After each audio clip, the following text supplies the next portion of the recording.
Good evening. My name is Thurman Martin. Here on the show tonight, I think we'll talk about recent developments in workers' compensation.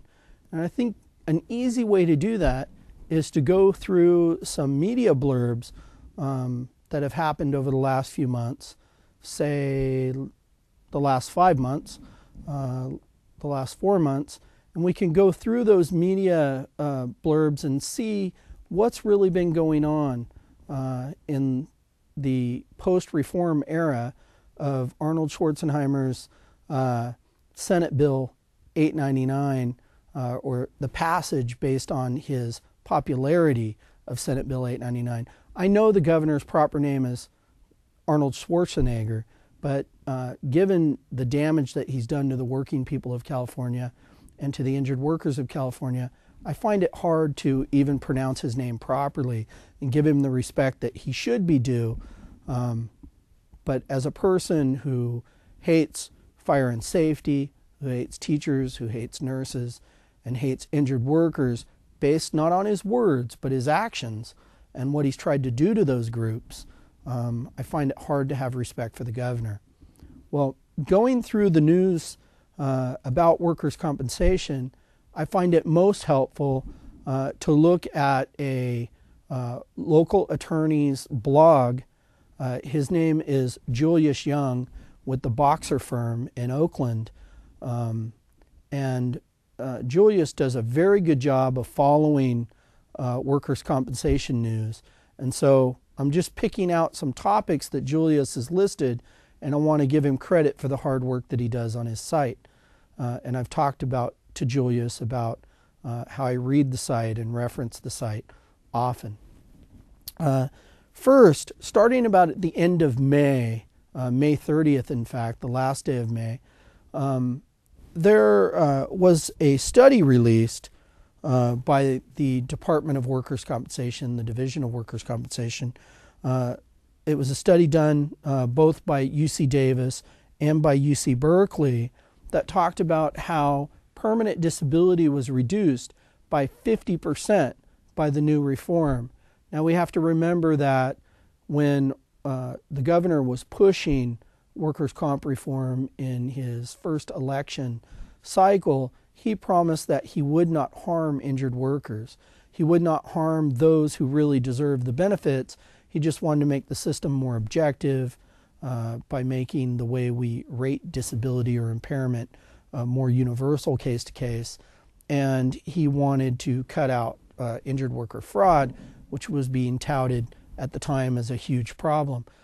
We knew then that injured worker fraud was less than 1% from the insurance commissioner, and we know now from studies and from news that most of the fraud in workers' compensation has been with scandals in insurance companies themselves, with reinsurance, with the way they were valuing their claims to sell in reinsurance, with boards of directors at SCIF running scams that has been well published and publicized, with now with a recent study released by the administration, I believe the Labor Commissioner's Office, the underreporting of wages by employers upon which workers' compensation premiums are based is rampant in the state, especially in the construction industry, where high rates have hit the hardest. So we know now that the reform was really needed because of the actions of the insurance companies themselves for the most part and the employers themselves, and not injured workers. There were huge rates being levied on employers that had gone up 300% over the previous 10 years. And those rates have only gone down, as we've talked about on the show before, approximately 30% or even 50% since the reform, but that's nowhere near the 300% increase that happened over the preceding 10 years. The biggest cost drivers to the system seem to be medical care, and since medical care has been gutted and it's very difficult for injured workers to get medical care under the new utilization review procedures that were put into effect by the Schwarzenegger administration. Medical costs aren't a huge part of the system anymore. In fact, carriers are now making, by recent studies, about 33 cents on the dollar is being paid out to injured worker benefits. So they're making about 67 cents on every premium dollar profit. They haven't been willing to give that back to employers, and I don't understand why employers haven't been more angry about that. But given that basis, study released at least on May 30th by the administration, by the department, said that permanent disability benefits had been cut by 50%. And those are the disability benefits that are supposed to compensate an injured worker for his ability to, before 1904, compete in the open labor market, in other words, get another job, and post 1904 and SB 899, his ability to earn his future earning capacity, how much that was damaged, his ability to earn in the future. If you are say a construction worker, for instance, who has a herniated disc in surgery, under the old schedule, on average, if you couldn't return to your job, say you couldn't lift anymore or repetitively bend anymore, as is required for that job, which might have been $30, $35 an hour, union benefits, retirement package, full health, dental, you've lost that job, and now you might have to go to work at Starbucks making, maybe $10 an hour, with maybe health benefits for you, maybe not for your family, no dental, no retirement package. So your life has been devastated.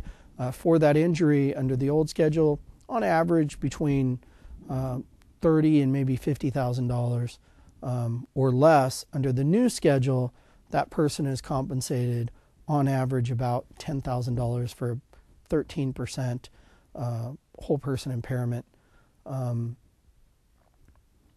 That is drastic, and that is harming injured workers, as the new studies support. So moving on, in September 29th, there was starting a news cycle about the bills that were in front of the governor, and which bills were likely to pass and which bills were likely to be vetoed by the governor, and which bills were likely to be let die by the governor.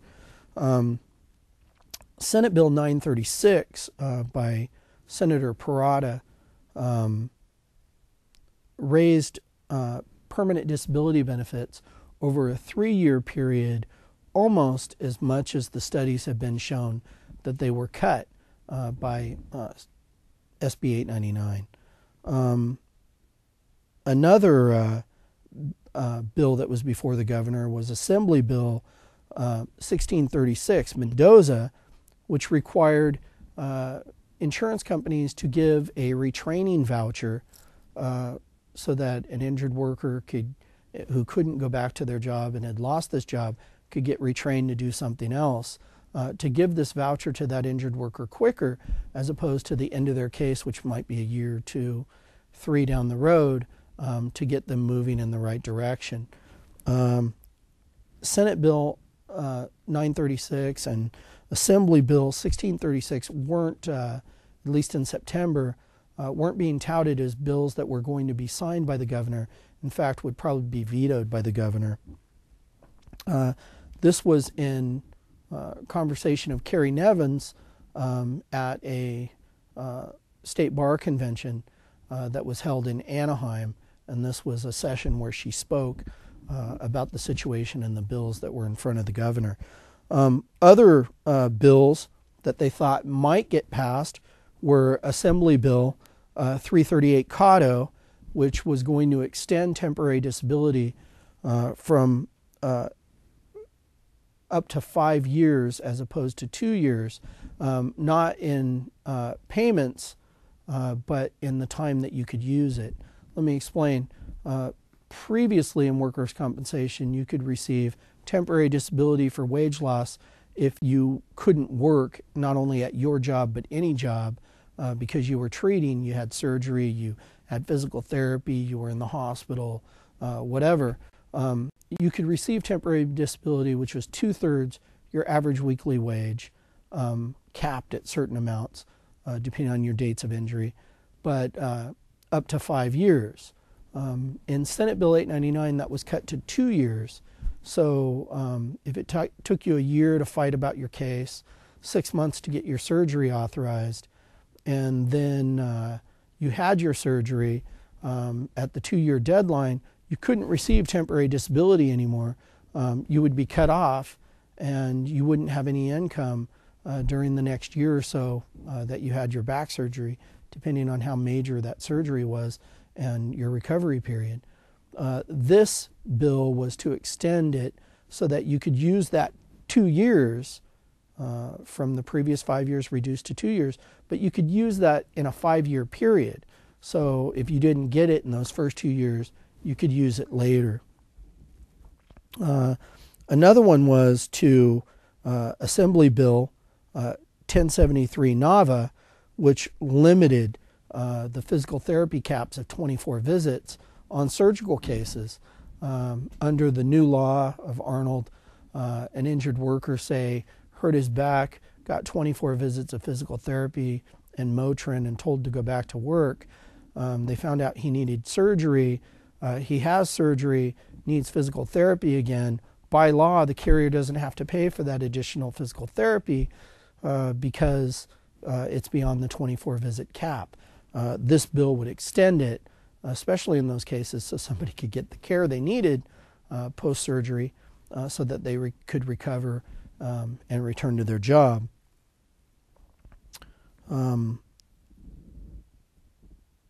At the time of Ms. Nevins speaking, the director speaking, on September 29, 2007, she thought that the latter two bills would pass or be signed by the governor, and the former two bills would be vetoed by the governor.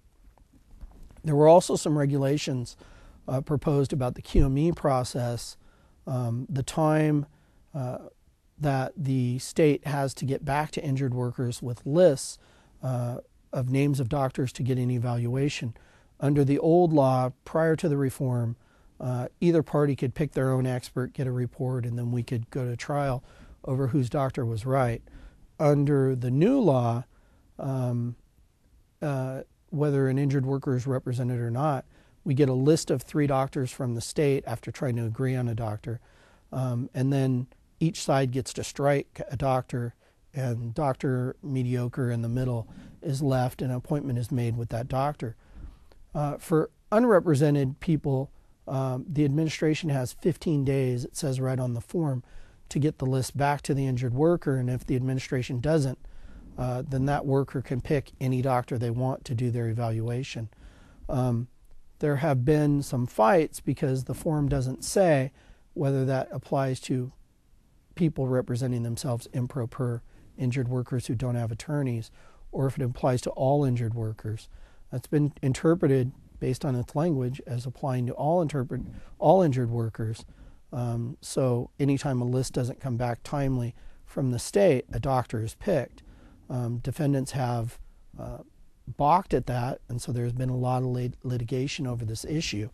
So the administration is proposing changes to those regulations, giving the administration up to 30 days in represented cases to get a list out. The other thing that was discussed by Ms. Nevins, the administrative director, was that they were talking about revising the permanent disability rating schedule and changing it to conform with the data that's been compiled in the studies that I talked about at the beginning that have shown about a 50% reduction in permanent disability. The next day at the same convention of the State Bar in Anaheim, a commissioner, Ronnie Kaplan, spoke and talked about several issues that the administration is wrestling with, the Workers' Compensation Appeals Board is wrestling with, about how to interpret the effect of the reform on existing case law and principles that we've always had. Now, again, SB 899 was passed on 4/19/04, and now we're in October 2007. So we're approximately more 3+ years from the reform, and we still haven't figured out what the reform means or how it applies. And as you might imagine, this has caused a great deal of litigation and made the system infinitely more complicated than it was prior to the reform. So that's what was discussed at the state bar in September. Moving on to more recent events, on October 4th, 2007, it was rumored that the administration Karen Evans, the administrative director, was going to recommend a 10% increase in permanent disability benefits. It's a little more complicated. She actually proposed changing the way we rate permanent disability. It wouldn't adjust for age and occupation for those in the middle of the schedule, except for the very young and the very old. Usually a rating percentage goes up or down based on your occupation. So if you're a heavy laborer and you lose your ability to lift, obviously that loss impacts you hugely.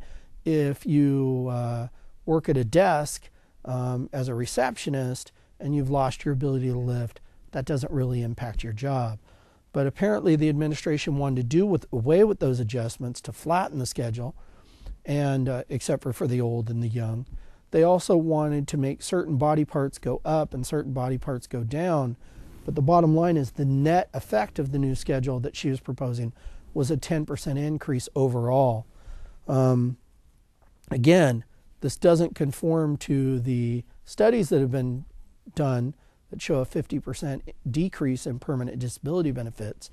There was also an article in the Los Angeles Times that quoted Mark Webb, an insurance company insider, that said the insurance companies would actually support up to a 30% increase in permanent disability as opposed to 10, because they know that there was a 50% decrease, and they know that they can only make 300% profits compared to what they were making before, and 67 cents on every premium dollar in profit so long before there's a backlash against them. So they know it's in their best interest to give some of this reform, draconian reform, that the governor passed back to injured workers. Otherwise, whoever the next governor is, this is all going to be undone. They're going to get their extreme, huge, gross, unfair profits for the 6 years, the last 2 years of Governor Davis's term that Arnold inherited or won in the recall, and then his own term of 4 years that he won after that. That after those 6 years, whoever's the governor, there'll be a huge pressure to make the situation right. That doesn't help the injured workers during this 6 years that are just getting economically, financially raped by the system at present. Also on October 4th, there was a Commission on Health and Safety for Injured Workers, Workers' Compensation. We call it, the acronym is CHSWC. We call it Cheese Whiz in the industry. There was a Cheese Whiz meeting about underreporting of wages and injuries by employers in California. It's now known past reform. That's a huge part of the fraud in workers' compensation in California. And it has nothing to do with injured workers. It's all on the employer side. Finally, coming more to the present, we have a situation where Governor Schwarzenegger on Friday, October 12th, vetoed at least Senate Bill 936, which was the Parada measure to increase permanent disability. And it looks like there's a new schedule that's rumored to come out along the lines of the Administrative Director, Carrie Nevin's proposal to boost permanent disability and change the rating schedule, boost it by 10% overall, and that'll come out in February. I guess the administration is going to tout that as fixing workers' compensation, no doubt, and it's hard to understand how the administration is going to justify a 10% increase with all the studies that have come out showing there's been a 50% decrease. I can only guess they're going to point to a recent administration study that came out showing wage loss with regard to return to work rates through EDD numbers, employment development numbers for state disability insurance. That showed over a 2-year period a 10% loss. So no doubt they're going to base their correction to the reform on those numbers. Those numbers are skewed because not all injured workers get state disability. Not all injured workers qualify for state disability. And so I don't believe those numbers are accurate, nor will it be fair, nor will it change the fact that injured workers need to be compensated better. Speaker Nunes issued a statement yesterday on the veto saying when we fixed California's workers' compensation system, the governor and the legislature made a promise that truly injured workers wouldn't be harmed by the changes. That hasn't been the case. And it's time the promises were made were kept. Senate Bill 936 would have been a good way to do that. While I regret the governor vetoing this bill, and I believe enough time and data have been collected to allow us to appropriately restore fairness to the system, I remain committed to working with Senator Parada, the governor, and the administration to quickly bring about necessary changes to regulations that ensure injured workers receive the benefits that they deserve. Hopefully, unlike Governor Schwarzenegger, who basically just lied to the working people of California, and more specifically, the injured workers of California, hopefully Speaker Nunes will keep his promise and continue to work towards a more fair system and bringing the purported 10% increase up to the 50% decrease that has been shown exists. Hopefully, Governor Schwarzenegger, who's been reticent to allow changes to the system because it's purportedly his only one victory, political victory in California. Remember, he lost his initiative battles last year. He lost against the nurses and the teachers and the safety and fire. And the only people he was able to pick on effectively were the injured workers in California because he had the backing of huge amounts of money from the insurance companies. So hopefully the legislature will make good on their promises to keep this as an issue, that they won't be satisfied with the changes of February. And as of October 13th, 2007, that's kind of a recap on the recent events with regard to the news and workers' compensation. Thank you and have a good night.